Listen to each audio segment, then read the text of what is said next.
Alright, this thing's that much closer. So, got a distributor and stuff on the way.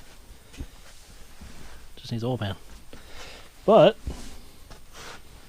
there it is. And with that oil pan being out here, that means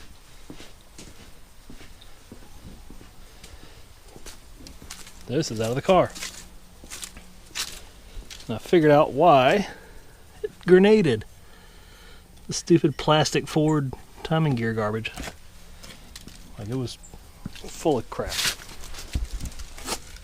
Not supposed to have a hole in it. So, we're that much closer. I had to pull the torque converter out with it, which thankfully came out clean.